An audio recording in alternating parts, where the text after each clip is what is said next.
training hard is a habit. If we're doing a 3-day split, we want to do a leg power day where we're going to focus solely on the legs and go pretty heavy. Should you be training 1 day a week, 2 days a week, 3 days a week? Is there some way to train multiple muscle groups multiple times a week? Is that necessary? We're even going to go into what's the best training split for beginners.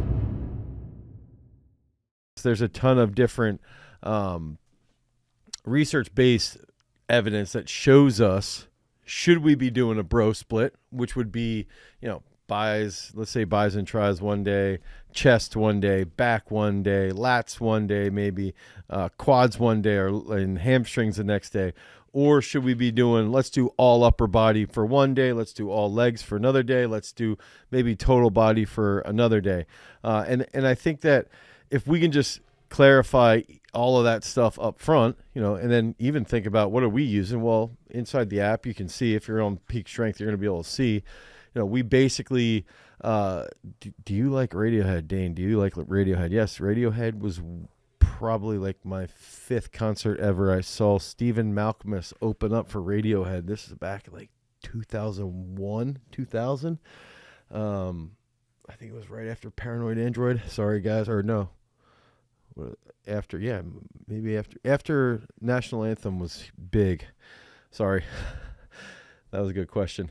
So if we can go into training splits for athletes, training splits for size, training splits for strength, and then even further, is there a best training split for speed, even for how to develop speed? And I think that all this stuff, it's pretty freaking good, but there's also a lot of research, and Brad Schoenfeld's done a lot of it with James Krieger, where they've talked about these training splits. And I do think that oftentimes when we're looking at it, especially at the elite level, when we're talking about elite athletes, we do need to just keep in mind elite athlete training splits are likely going to be different from the training splits that we might use for beginners, or the training splits that we're using for high school athletes. And then we're going to get into what do we use here on site, and what do we try to see out of our athletes, in season, out of season, anything along those lines. So how often should athletes train each week is going to really be dependent upon, again, in season, out of season, postseason. If they're postseason, meaning their season just ended, we'll usually look at try to get into the gym 3 days a week. Okay. Try to slowly build in, do simple movements in the gym. And as they're building up, they're getting back in shape. They're relearning some of the weightlifting exercises. They're starting to squat a little bit more. Their back might get a little bit tight here and there. So we've just got to be aware when they're training postseason that we slowly build into it. And then if we look at true off season, where it's they've got 6 months until their competitive season starts, I'll usually say, you got to get in the gym 4 to 5 days a week, and we're going to test your speed. We're going to test your explosiveness. So we're going to look at things like vertical jump. We're going to test your max strength, and then we got to work towards building out those benchmarks, building towards those benchmarks. So that's when we're going to start to see that we want athletes to come in and train probably 4 to 5 days a week in that true off-season setting, okay, where we want high volume, especially when they're in high school. When you get high school kids training 4 to 5 days a week, one, it just gets ingrained in them this is a habit. Training hard is a habit. But two, they're at this point where they can grow so quickly that it can really expedite the process of advancing them relative to, maybe their opponents or their training partners, anybody like that, who's not going to be training as frequently as they would be. It also does make it a little bit easier if you're training 4 to 5 days a week. It makes it easier to add size, but also to target speed and also to target impulse, like increasing your vertical jump. So that's got to be, just factored in. That's got to be some of the thoughts that we've got to think about. So should athletes of different sport disciplines strength train different amounts? This goes into some of the discussions around, let's just play the game of, you got an 800-meter runner over here and you got a shot putter over here. Should their strength training be different amounts? And initially it's okay, should their strength training be different amounts? Yes. Should the exercises be different? Maybe. Should the intensity of the exercises be different? Yes. Okay, so we've got to look at how can we diagnose what an 800-meter runner would be doing versus what a lacrosse player would be doing versus what a wrestler would be doing versus, somebody like, let's say a running back versus a shot putter. Okay, they're all going to be strength training for a different amount per week, and their lifts might be the same, but the intensity will change based off of how much impulse work do they have, how much work do they have with absolute strength, how much work do they have with speed, how much work do they have with endurance. Okay, so that will factor in. And then for me, the next question then would be, okay, what's a typical 3, 4, 5 day split? And if we're looking at somebody who is an 800-meter runner, most of their training is going to be out on the track. And so when you're basing or studying someone like in a soccer, let's say you're studying soccer or lacrosse, or even in this case, an 800-meter runner, 5,000-meter runner, if you're looking at that, we've got to understand how much time are they spending in their specific sport versus their supplemental training. And I like to break that down into like, okay, this many hours. So like a wrestler might be in the wrestling room for every 2 hours in the wrestling room, or 3 hours in the wrestling room, maybe it's 1 hour in the weight room. Okay, so it's like a 3-to-1 ratio. For an 800-meter runner, that's not going to look like that. For every 20 hours essentially on the track, they're going to be doing like 2 to 3 hours in the weight room. A shot putter, for every hour and a half in the weight room, they're close to an hour and a half or for every hour and a half in the circle, they're close to an hour and a half in the weight room. So they're looking at more like a 1-to-1. So we've got to identify those ratios. And then we can say, okay, if we're doing a 3-day split, we want to do a leg power day where we're going to focus solely on the legs and go pretty heavy. We want to do an upper body power day and go pretty heavy. And then we're going to do an athlete day. Okay. If we're doing a 4-day split, I probably would typically do a leg power day, an upper body power day, an athlete day, and then a full body impulse day. So that's upper body and lower body explosive speed work. Okay. Then if we're looking at a 5-day split, I'm probably going to end up doing one of two things here. I'm going to probably end up going leg power day, upper body power day, athlete day, impulse day, hypertrophy day. Sometimes that hypertrophy day might be interchanged with like a strength day. Okay. It depends on the goals of the athlete, the capability of what the athlete is, or what their capability is, what they're training for. Do they need more size? Do they need more strength? Do they need more speed? Anything along those lines. So I think those are some of the big factors that we've got to think through as we work out and as we build in through all those different factors. So I'm going to get into first, let's get into the workout, the ultimate workout split for athletes, so we can think about the days of the week. Then we could probably get into some of the boxing stuff. But let's look at this quick and see, what have we said in the past? Need a training split that will help them with 3 aspects: training, accountability, and recovery.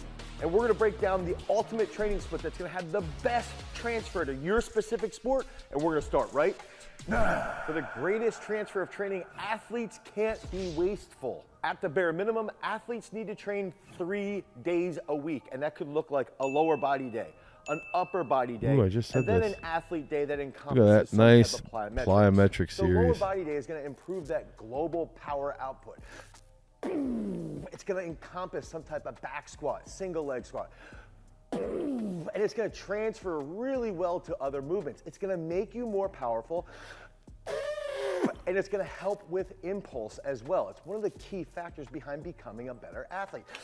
And if you guys want an example, you have that upper body, you have the athlete day. Those are all key factors. And we've even run a YouTube community poll where you guys contributed over 18,000 votes. And dude, that's crazy. 45% of those votes were in favor of having a 3-day split. But I want to challenge the audience and say, that 3-day split might be holding you guys back from getting as swole as possible. And maybe if we build Train into a 4 days a 4-day week. split, that's going to help you guys. 4 be more days a athletic. week. And at GS, we work with Olympians. We work with professional athletes of all different sports. And typically, in every single setup, these athletes will be in the weight room 4 to 5 days a week. We know that researchers have seen the more volume we hit, the more sets that we achieve in a given time frame, the stronger our muscles become. The bigger they become, the stronger they become. The stronger they are, ideally, the more athletic they are, if the split upholds. Thus, 1 to 2. Okay, so essentially I start to get into like, let's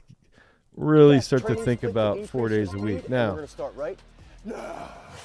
What exercise other than single leg squat is going to train the absolute strength and the force production that's going to be relevant for running speed? We can use a safety squat bar to execute a single leg squat. Now, single leg squats are absolutely phenomenal for speed development. And so if we're going to do that single leg squat and we throw in some type of variation like the safety squat bar, we're going to use the garage strength contrast method. We're going to do a type of reflexive exercise and really elastic high speed movements. Then the third specific day will be more resistance-based training. So let's look at that. You can see lower body strength, okay, athlete day, and then it's going to be impulse day. Okay, so if we have a 3-day split specific for speed, so some of you guys had asked, what about a speed day split? And I would even lump in, this could be similar with MMA, this could be similar with boxing, some type of lower body strength day, some type of athlete day to be super elastic, super twitchy, and then an impulse day would have a lot of that upper body explosive work, and it would also have a lot of the explosive leg work that's going to be a little bit more weighted. So that's some of the ways to build that out, where you're really focusing on speed of movement. There we go. Resistance-based work that has a leg power day, especially when we're talking about speed. I think a lot of times we got to spend more time actually out on the track or out on the field on opposing days, or if we periodize properly, on the same day.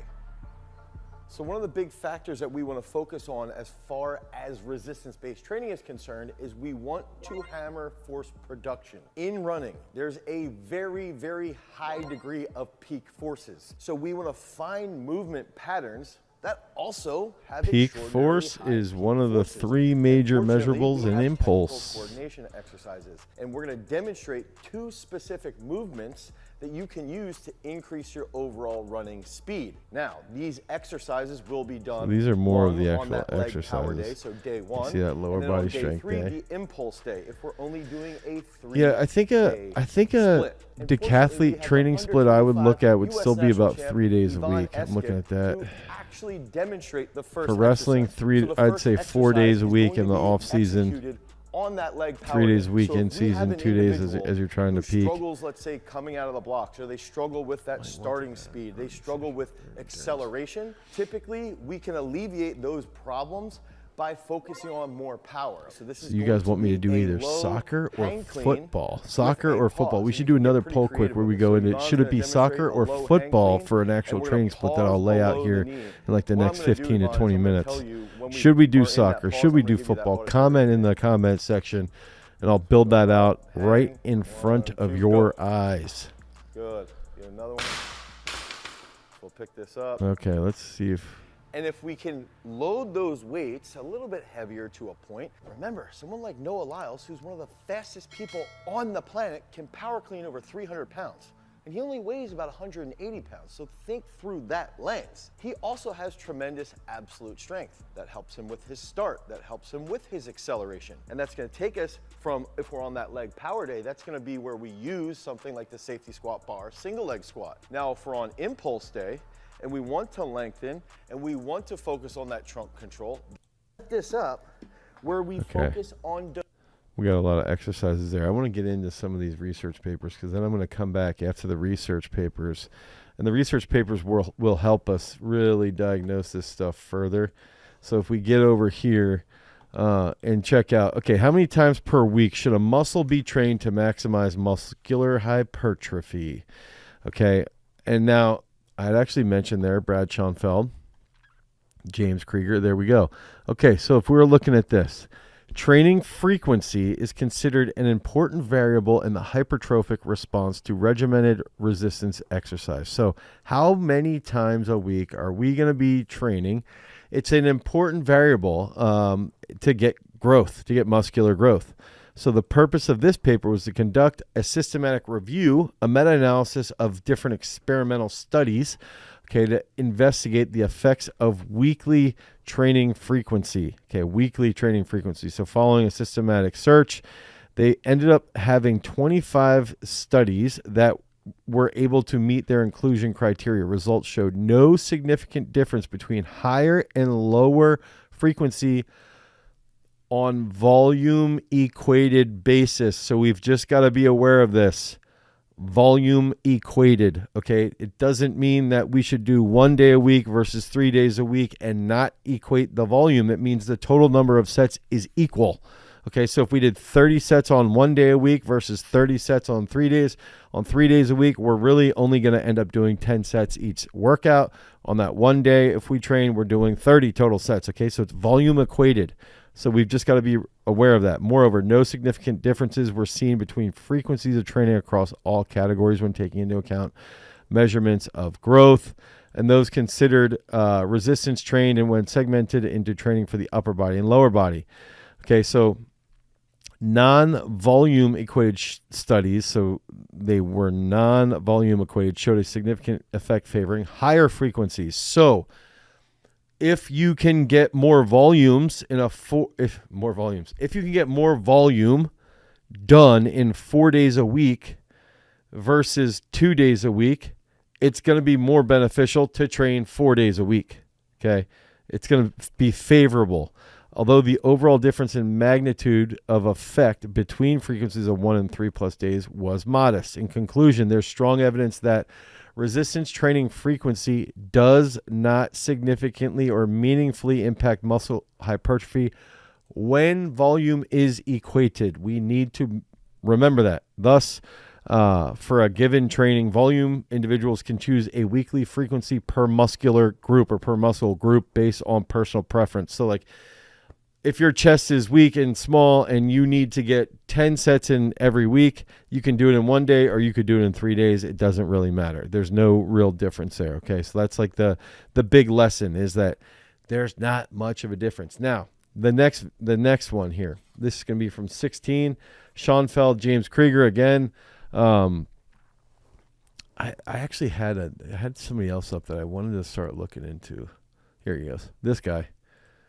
Not Troy Malin's legit. Luke Van Loon. This was the dude I wanted to really get into because he studies a lot of aging population. Luke Van Loon does a lot of research on protein and inactive elderly, which he's got some real wild stuff, but I got to get back to this. Okay, sorry. Okay, effects of resistance training frequency on measures of muscular hypertrophy. So now we're looking at directly off of muscular size. Okay, so think about straight up size of muscle. And the last one was the last study was also muscular based. Okay, and I'm even going to throw a little wrench on the third paper that we're going to cover, where it's going to be like, oh my gosh, Dane, wow. Okay, so. And if you guys want to vote on should I do a split for soccer or a split for American football, vote on that in the poll right now on YouTube, and I'll get that done. Now, if I'm looking at effects of resistance training, okay, frequency on measures of hypertrophy. I want to go back and look at this. Damn, I don't have that there.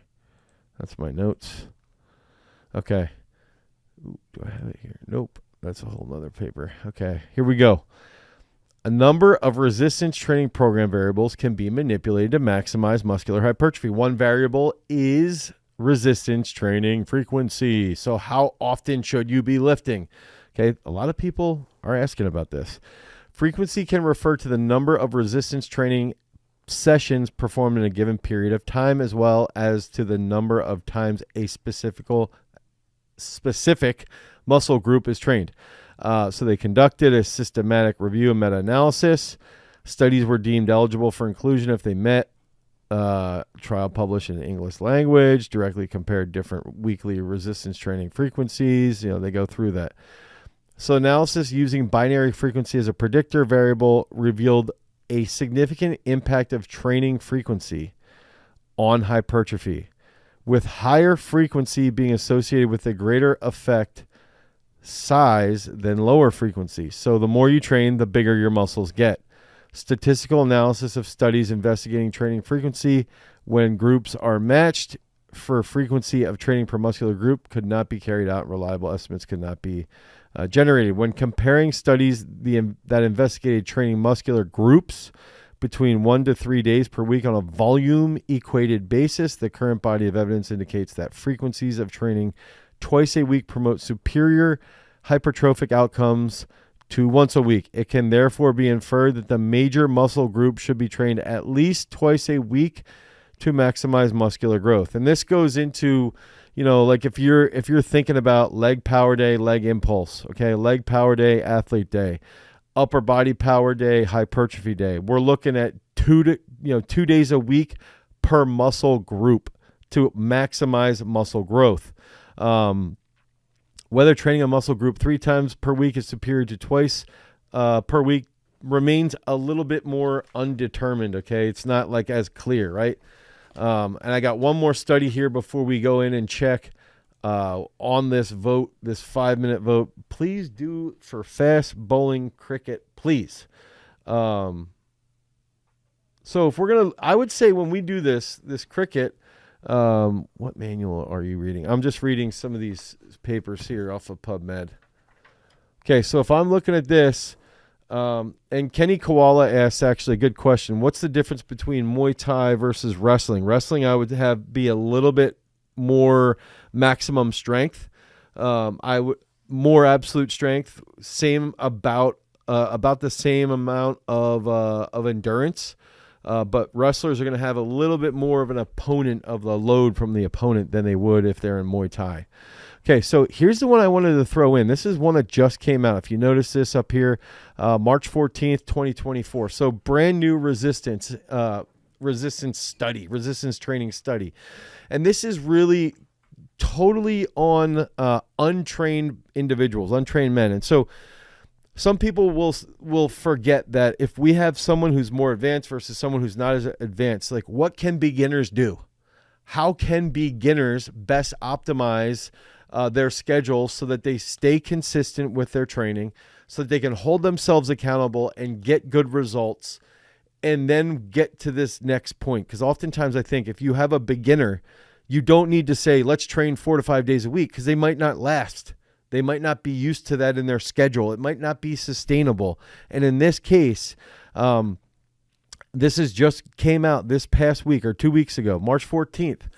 Comparison of 8 weeks of full versus split body resistance training on appetite and energy intake.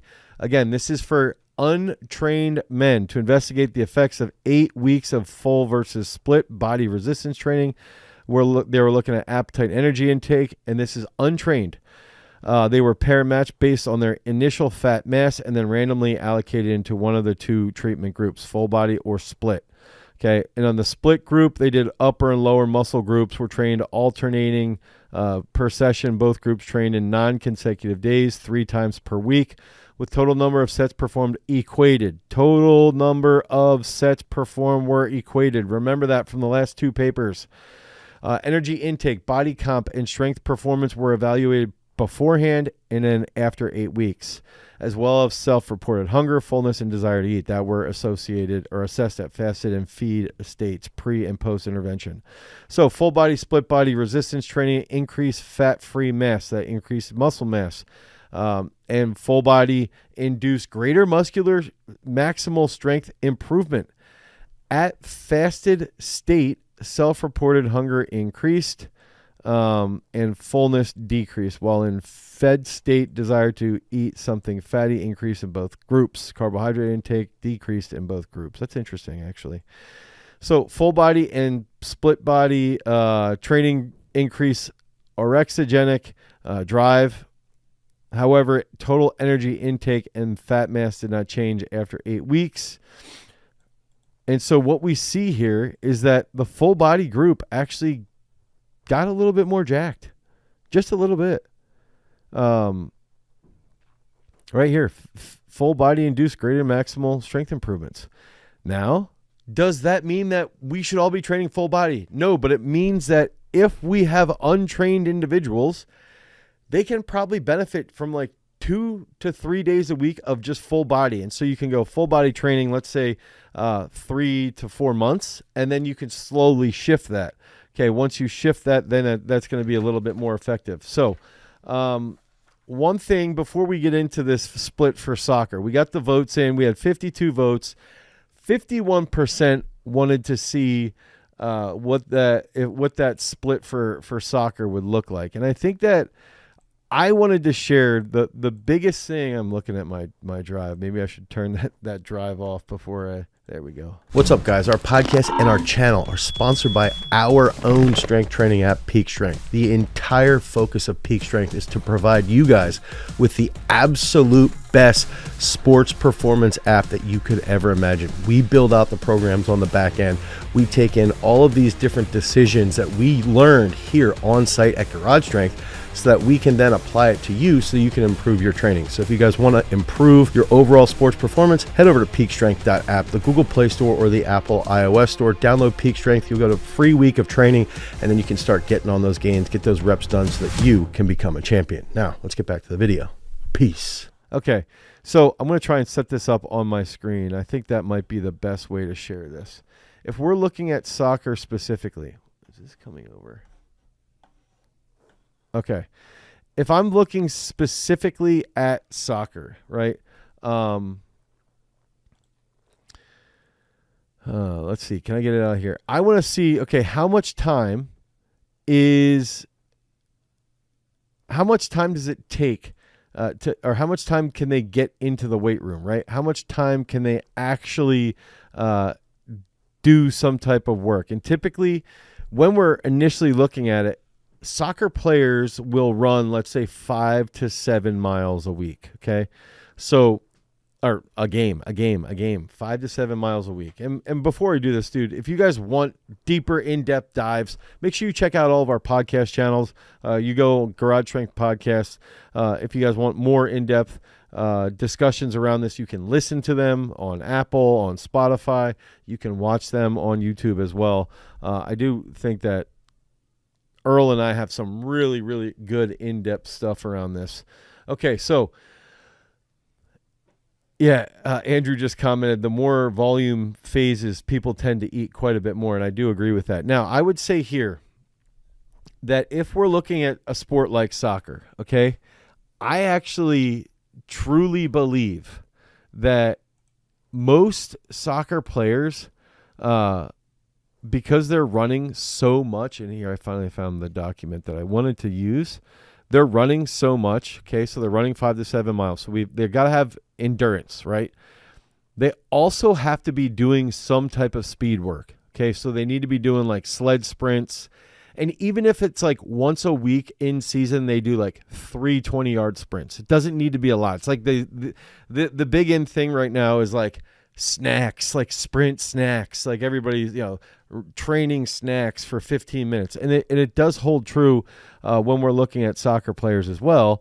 If they can do their endurance work and still have time at the end of practice to just go over and smack, a couple sprints. So I wanted to share this. I'm gonna go through, that's sport depth 3. I want to get to 4. Okay. So here, I'm going to see what this looks like on the screen. Okay, so we got that set up decently. So what I end up doing, okay, and this is what I tend to use right now is, and if you're on YouTube, you can see this, where I'll say, okay, soccer falls into this sport depth 4, okay? So specific work would be, they're on let's say they're on the pitch on practice 12 hours a week. So that means they're going to train for about 3 hours a week, meaning 3 hours of resistance training. 25% or a quarter of their training should be based off of being explosive as explosive as possible. 20% of this should be based around being stronger, having a bigger back squat. We've actually seen back squatting can increase kicking, so that's a big plus. I think just single leg work, stuff like that. Now, speed training, actual running could be about 35%. So that's where in the weight room we could be doing sled sprints, we could be doing technical work, we could be doing plyometric work. About 20% could be endurance work. So this is where we could do a little bit of road work. We could do a 5K. We could do assault bike repeats, anything like that. Now, if you notice here in this document, when I'm using this to lay out a program, to lay out a training split, this is sort of like my baseline training split where I have this set up, okay, and I use this as a guide, okay. So if somebody says I'm a soccer player, I'm a skier, I'm a field hockey player, I'm a lacrosse player, this is what I come to. Then I come in here and I go, okay, match to match variability. Okay, so we can look at I've got research in here then that goes into, okay, here's some soccer research. A lot of this goes into the variability of speed, of high speed running. Let's see, high speed activity, although individualization of high speed thresholds according to fitness characteristics might provide stable indicators of fatigue occurrence. So I try to go in and really break down some of the research. Squatting, here's a good one. Let's see here. The training employed has consisted of, this one, 4x4 minute intervals, running uphill, sprint velocity and jumping height, 1 repetition back squats, improving, has been effective in changing not only, so strength training and increasing the 1 rep back squat improves not only sprint velocity and jumping height in elite soccer players without any change in body mass, which is big. The same training has also improved running economy and thus aerobic endurance performance. So 4x4 repetitions of half squats with the emphasis on maximum mobilization of force in the concentric action. So that's where we can see, guess what they're definitely going to be doing? Back squats when we lay this out. And then finally, basketball and soccer, vertical jump tests, comparisons. One-legged vertical jump was the jump test. All selected jump tests were significantly correlated factor. The one-leg test. Okay, that doesn't matter as much. Effective high-speed strength training on physical performance. Man, there's so much research out there. Okay, so getting to this then, I'll look through all this, and then I come back, and then I'm going, okay, so if they're going to spend 25% of their time on impulse, this is the test that we're going to use, okay? These are the lifts that we might be using for strength. These are the tests we might use for speed. These are the tests that we'll probably use for endurance, okay? So that's sort of how I think about it. Now, I'm going to see if I can just lay this out as easily as possible for you. Okay, so if I start this here, and I'm going to insert table. We usually would use a spreadsheet, so let's just go, okay. Right here, let's go. I wonder if you guys could see this a little bit better if I change. No, you can't see that better. Okay, I want to show you this really quickly. Okay, I'm going to share this full screen. I hope you can still hear me. This would be exercises. Oops, not spelled properly. Okay, exercises. Okay, this would be day 1, leg power. Day 2, upper power. Day 3, athlete day. Okay, and now remember, this is going to be about 3 hours a week. So right here, let's go right here.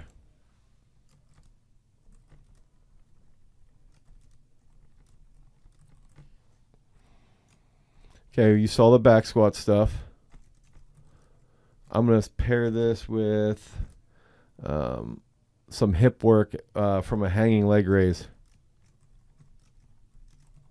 Okay, and then we're going to get into some unilateral stuff here. So we're going to go single leg squat, plate overhead, some work here on their hamstrings.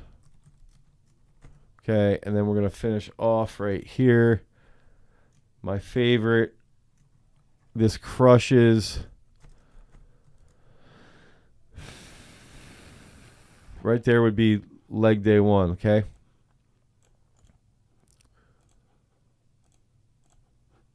Now, how am I going to set this up? Let's go like this. Okay.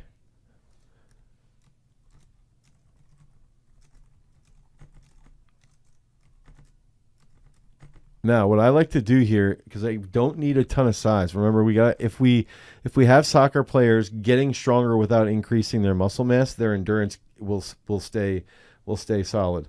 So if we can get into this, then I can get it. I can go here and say, okay, 3A would then be, now I'll go dumbbell bench, pause. 3B, let's just say, let's say dumbbell chest supported row here. And then I love Miracle Grows for soccer right here, mainly because I think it helps with their shoulders and being in an overhead position. Now, to make up for some stuff here, I'm going to come in on athlete day. They'll do PVC pipe walks, and then they're going to do 1B, let's say 1 box power clean, okay? Then we're going to get into here. Let's go simple. Let's go side jump step ups. Let's go here then, banded jumps, easy. Now 3A, single leg mini hurdle bounds. 3B, hurdle hops here. And then 4A, this is where we can do sled sprints. Okay, so let's say we do like 5 sled sprints. So that would be an example of how I would lay out that week right there. Okay, and I know that's not fancy being on. Let me see if I can move this over here. I can't do it. No, that didn't help. Sorry. Okay, so the big thing that I wanted to do there, okay, that sort of shows you just a real quick snapshot. And obviously that doesn't show us the time of year or anything like that. Now, the interesting part here is that I actually think the cricketers, a lot of you cricketers were commenting, you guys could do this. This would be fantastic for you. Okay, and you could do this. It's 3 hours a week essentially. And then what you can do is say, okay, if it's going to be 3 hours, let's just say, you got 60 to 90 seconds rest there.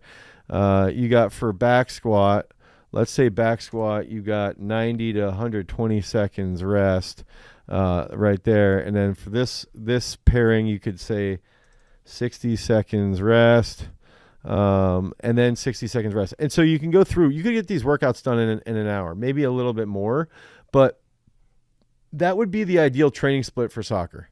Okay, now, if I had soccer players in the off season and we got to improve their speed a little bit more, I would probably take this and I'd pitch it to the coach and say, let me have 1 day devoted to just entirely speed work, then have the athlete day and then these other 2 days, and everything is going to get better. Everything. We know concurrent training is the best. Okay, so we can see that. So this, I think here, then what I would do is I would ask that they get monitored during practice. How much are they running during practice? And then as we get closer to the season, let's say we're 8 to 10 weeks out from the season, we could start to look at the training split. And if we feel they're not getting enough endurance work or enough speed work, we can slightly alter that. And I would probably pull from the upper body power day. Okay. We could do basically like 6 to 8 working sets a week of their upper body and split that over 2 other days and still have them increase drastically. Now, if I was training like a 200-meter runner or 400-meter runner, what I would do here is probably take out this upper body power day and turn that into an impulse day. Okay, so that would be the next step of how you can go about doing this. And I think that that's where this document here is. This is our holy grail. Okay, this is everything. This is what we use as like the main aspect to break everything down and to really build out the entire system. And it's like everything's rooted in that actual paper or that actual file to help us build out. So I hope that helps with you guys. Earl just commented, how does an athlete day and a speed work day differ? So I think that's a really, really freaking good question, because if we looked at, okay, if we said athlete day to me would be more about total touches, meaning off season, they're just starting off. Athlete day might be total jumps per session would be anywhere from 60 to 90 total jumps. Athlete day is going to help speed. It's going to help agility. It's going to help your jumping ability. It's going to help blast impulse. Okay. Now, a speed day is going to be where we need to differentiate, or we need to identify, is the workout's focus max velocity, meaning top end speed? Is the focus acceleration, or is the focus agility, which is deceleration and acceleration? Okay. That's essentially the three ways we determine what type of speed day. So the difference there is that when we're looking at athlete day, it's more like crazy cuts, different coordination, different speeds. I might put in like landing and doing a pause, landing and doing a stutter step, landing and doing a fast reaction. On the speed day, we're literally just trying to determine this athlete lacks acceleration, this athlete lacks max velocity, this athlete lacks deceleration. That's what the focus of our training would be for that session. And then we would have specific locomotive drills around those qualities that we're trying to improve. So I think some of those big aspects of athlete day versus speed day is that athlete day is going to be way more about blast impulse and sustained impulse, and even to a point sport specific plyometric series, whereas speed sessions will be around those three qualities that we're trying to develop and periodized along with the individual athlete and what their test results have showed us. Earl had also stated or asked, warm-up, exercise selection, speed work for what max speed, agility. Okay, so like warm-ups would be pretty similar, except when we do a warm-up for a speed day, okay, so a speed day warm-up, we're going to go dynamic trunk control as the first part of the warm-up. PVC pipe walks, side planks, anything like that. Then we would go into the next part would be like a general leg warm-up, like getting the legs just loosened up, raising the heart rate, targeting the hamstrings, the glutes, the quads, while we have the dynamic trunk control stimulated. And then we go into a neurological warm-up, meaning now we're going to do pogos, speed jumps, single leg, easy bounds, stuff like that. So I think looking at the athlete day will likely contribute the best to acceleration. So some of the acceleration workouts will sort of look similar to the athlete day workouts, whereas max speed is not going to look as similar. Sean just commented, how painfully would a torn pec at the sternum area, how painfully would it, okay, I'm assuming, Sean, you're asking, dude, you would feel it. Like, you might have like a bruised sternum if it's here. Usually, I want to say like 95% of torn pecs are here. Pec minor would be a little bit more under. How about them Pats and that new coach, Sean? We haven't talked for a while. I think the big thing there, Sean, that I would say would be, one, if you think you have a torn pec, go get it MRI, go get an MRI checked on that. I think the other aspect is like, if it's at your sternum, it's probably more of a bruise than anything, and it actually could be a bone bruise. And then exercises to strengthen the oblique area for impact would be like, we do like a Chinese side bend. We do, I actually have an old video, and I don't know if Jason would be able to find this, but I have like a slider and I'm doing like a side plank and then I flex that in, and that actually does target the obliques and pec minor. It's a really cool exercise on a furniture slider when you're doing a side plank. I also think doing like a one-arm rotational punch on a decline can help with that as well. And I think the big thing here is like, with everybody asking about the splits, and we looked at the research, we looked at the example that I provided. Like, I got that that soccer sample that we put up, okay? So think about that soccer sample. That's essentially how we laid out the entire app. That's how Peak Strength was built. Peak Strength was built using our different comprehension of each sport, thinking through the problems for each sport, the timing, and how to solve it. And so if you guys go to peakstrength.app, the Google Play Store or the Apple iOS Store, you can download it and you can try it out based off your sport. Cricket. You guys want that cricket. It's in there. Get it. Okay, so you broke your cervical spine at C7 last week. That's terrible, John Paul. Were you wrestling when you did that? Because we actually just were looking at a research paper. Earl could actually comment on this on squats at the end of a set. I relaxed. Oh, my goodness. Is it just like a little fracture? Because that's actually, I will not be in Thailand. No, sadly, I will not be in Thailand. That's actually where a lot of the force, a lot of the tension comes for when you're hitting a double leg takedown in wrestling. Okay. Can I show you what the sport depth looks like for football? I think the big thing with the sport depths for football is that it's going to be a little bit more, it's sport depth 2. And actually I think a lot of the O linemen, D linemen would be more sport depth 1. Specialty skilled players are going to be sport depth 2. Why does Peak Strength cost me $50 per month at App Store and only $40 at your website? Any idea about that? I'm not sure why it would be like, I don't think that's accurate on the App Store.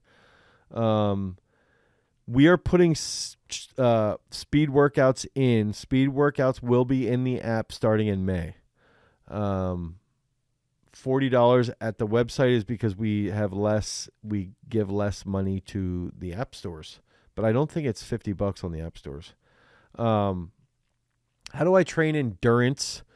Now Saba just asked full body or split for athletes. I would go with a split because remember athletes, okay, Earl did just say C7. So that is, yeah, that's crazy.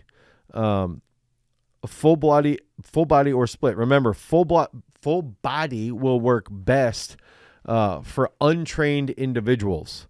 Untrained individuals will be very successful when using full body splits. With more trained individuals, if we're looking at strength, a little bit more frequency can be beneficial, especially if volume is equated. Okay, so it's easier to recover than from a car accident because non-traumatic. Well, that's good. What training would make my teared rotator cuff go through my upcoming wrestling season? Fernando, where are you wrestling at upcoming? Or is this like next year? I would do dumbbell external rotations. I would do quite a bit of seated rows. And sometimes people with banged up rotator cuffs, they can actually do presses, banded presses with the band around their wrists as they're pressing. Let's see. Squats. Okay. Yeah, let's see. What are the best sets and reps and distances for a 200 meter and so this is for Ethan. Best reps and sets for 200 meter and 400 meter athlete for track training. I would say, obviously sprint 200s. I would sprint 600s. I would do, it depends on the day also, but I would also try to learn how to run the curve pretty well. And then 3 days a week or 2 days a week, get in and hit some actual resistance based training. That's going to be specific to the sprints, and that's going to help. What were some of the exercises Reggie Bush did? My understanding is back then, USC was doing basically like clean squat bench. That's what my understanding was at that time. I could be wrong, but that was essentially the thought that I had, the understanding was that area was basically bench squat and clean. Fernando's wrestling freestyle coming up. Yeah, that's where I would focus on. We have a couple hurdlers here at GS. I think Fernando, what I would try and focus on, think about Y's on the incline, dumbbell external rotation, lots of rows, pulls. You can try and do dumbbell presses with a neutral grip and see how that feels. I would start there. Does listening to music during workouts and skill training hinder performance? No. Calf spasms, make sure you lengthen it, roll it out a little bit, make sure you have plenty of salt as well. How many days a week should I train? Ethan, this again is dependent upon the athlete and their. I would do this, maybe Earl, this could be a good, if we would do, how many days should people train? How many days should you train? And I would say, when we're looking at resistance-based training, right? First, we got to identify, is the goal your athleticism? Is it to increase muscular strength? Is it to increase muscular size? Then we have to look at what's your training level. Okay, so what's your training level means if you're a more advanced athlete, we know that there should be more splits and you should train muscle groups twice a week if you're more advanced.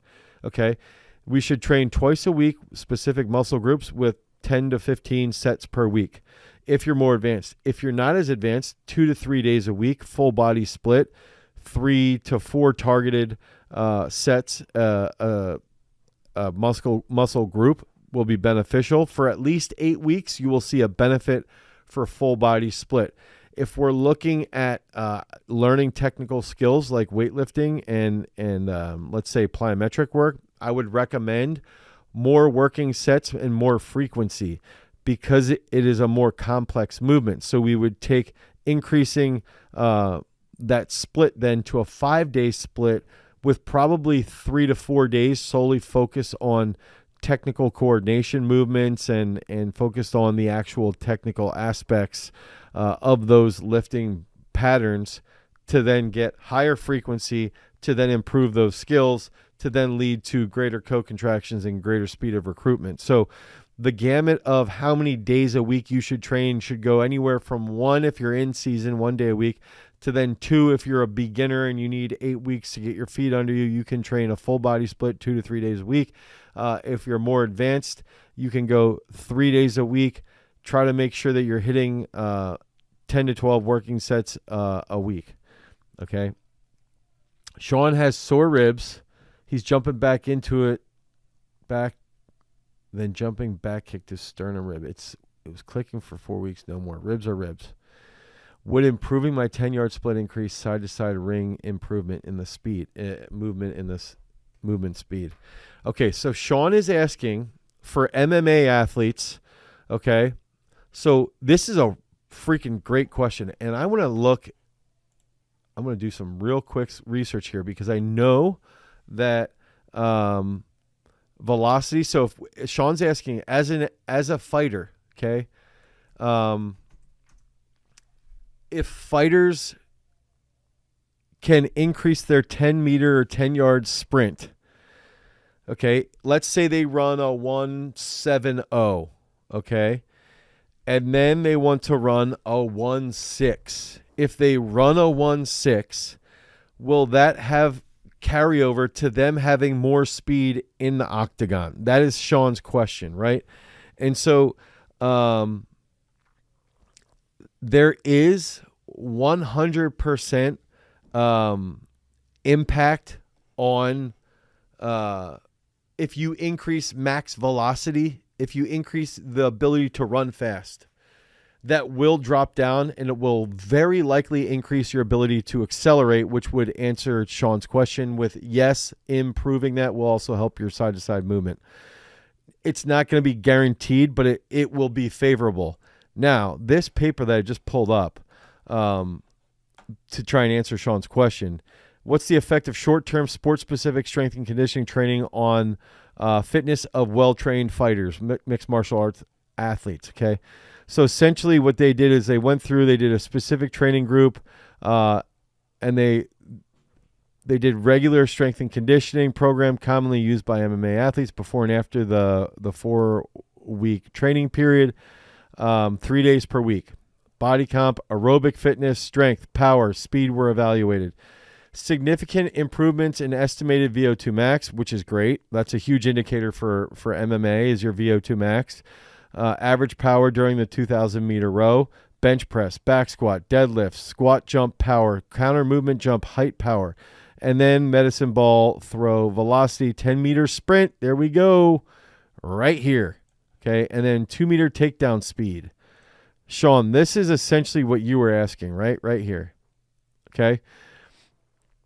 So when they looked at this, they had the specific training group versus the regular training group, specific versus regular. There was no significant changes were found in the regular training group. Significant differences between the groups were found for almost all post-training assessments. Significant relationships were found between percentage changes in fat-free mass, endurance capacity, muscle strength, power, and speed. That's that 10 meters. These results suggest that a high-intensity, low-volume strength and conditioning program intervention designed according to demands of MMA competition will result in that. So Sean, what I would take this as, it's not coming out and saying directly that it's going to help with your speed, but it is saying that other strength coaches will build an MMA program. And if I would build an MMA style program, and we have MMA inside Peak Strength, if I would build an MMA program inside Peak Strength, and at the same time, let's say once or twice a week, you would do sled sprints with 10% body weight. You would do 5 by 30 meter hill sprints to try and improve your acceleration on that 10 meter sprint or a 10-yard sprint. If you sprint and improve or drop your 10-yard sprint, you will likely move faster in the rink. Yes. Okay, that's based off of what the effective short-term sport-specific strength and conditioning training can do for mixed martial arts athletes. I would go with that. Now, Go Op just asked, I'm a short sprint, 60 to 200. Smaller side, I want to gain muscle mass, get stronger and faster, which I do this offseason. So Go Op, the big thing is that when you're a sprinter, you don't want to gain too much weight. I would dial in your nutrition, make sure you're getting explosive, make sure you're doing plyometric work, make sure you're strengthening your back squat, your single leg squat, and then, get inside peak strength. Make sure you hammer leg power day and athlete day. Mr. Oliva. Hey, coach, can I do sprint intervals, 2-minute warm-up sets plus 1 heavy squat? Mr. Oliva, I would do it. I would roll with it. Get it done. Definitely get that done. How to work on inside muscles for good performance and not for muscle gain. So a lot of you guys, it seems that some of you are asking, questions around muscular performance versus muscle mass. Okay, so we're looking at strength, we're looking at speed of recruitment, increasing rate of coordination. This to me, again, this is thinking along the lines of impulse. So how to apply a large amount of force in a short period of time. If we can dial in the nervous system, okay, and increase our ability to exert peak force or peak velocity, I should say, and our rate of force development, then in turn, we will be getting stronger and not gaining a ton of muscle mass. So most of the training needs to be around relative strength gains from 2 reps to 5 reps, somewhere like that, with decent speed relative to load. How do I split anaerobic and lactate? How do I split aerobic, anaerobic, and lactate anaerobic as a wrestler? I would do 20% of your time as anaerobic, high-intensity threshold work, 80% of your time as slower, more aerobic work. Hey, coach, what is a good workout for reduction of whole body pain after a basketball and football game? That could just be, I would do overhead squats with a barbell, walking lunges, and push-ups to really loosen up. Easy back squats, maybe some single leg squats and dumbbell benches to just loosen up some problem areas. Ethan's got to grow his triceps, but he doesn't want to get slow and big arms. What are the best workouts? Grow those triceps. 6 sets of 9 Miracle Grow. Any more races booked for the summer? Marathons or half marathons? Frederick, half marathon in November. At the end of May, I'm running the marathon in Sweden, Stockholm, Sweden, May 30th, I think it is. Actually, tomorrow I think we're going to probably run close to 16 miles. So that'll be like 20, 25 kilometers, something like that tomorrow. I just realized some people on TikTok were commenting. All right, I'm gonna get down, start training the weightlifters, and if you guys have any other questions, comment below before I bounce out of here. How different would training? How different would training for Muay Thai be in comparison to wrestlers? Training for poker players. Okay, I'm gonna go in and I want to pull this one up because I think this is important. Okay, Muay Thai. Actually, if we go, so actually, let's just do this one. Right? So let's go back. I'm going to share this with you guys. Now look at this, okay? So Muay Thai, I'm going to come over here. I just want to show you what we're doing. Okay, so we get in here, and if this is, you can see this if you're on YouTube. Okay, so you're going to see, squatting leads to harder kicking in Muay Thai. Oh, look at this one. Bench press and MMA prediction. That's a fun one. Okay, so now that's in my sport depth document, right? So now I can go through this. We wanted to see post-activation potentiation on Muay Thai kicking, okay? So the question was, what's the comparison between wrestling, I think it was wrestling and Muay Thai, right? Okay, so what's the comparison there? I'm trying to look back. Whoa. All right. And if we go back and look here, there we go. Okay. So if we're looking at this, we can understand that Muay Thai definitely needs some squatting, okay? For the teep kick, significant differences and large effect sizes were present between baseline and 5-minute rest and baseline and 8-minute rest. That post-activation, so this test indicates that post-activation with 5 or 8-minute rest increased roundhouse and teep kick power. Roundhouse kick power increased after 5 minutes of rest after a back squat. So this is a 4-rep max back squat exercise, rest for 5. 4-rep max back squat exercise, rest for 5 minutes, get in and knock somebody out with that roundhouse. I don't think that you would be seeing too much difference between training wrestlers in Muay Thai. Muay Thai, a little less heavy lifting, I would say. Oh, awesome, Sean. I'm happy to hear that. Thank you. Thanks for the donations or for the super chats as well. I appreciate that. Let's see.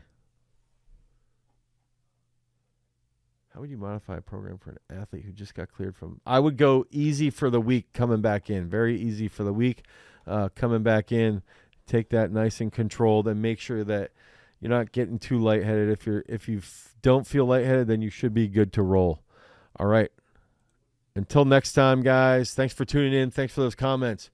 Peace. The ones that are the most successful and aren't overrated are the ones that you adhere to the most. I think it's more important to just recognize that when we're breaking down athletes and exercises, it's important to identify the 4 big areas: speed, endurance, strength, impulse.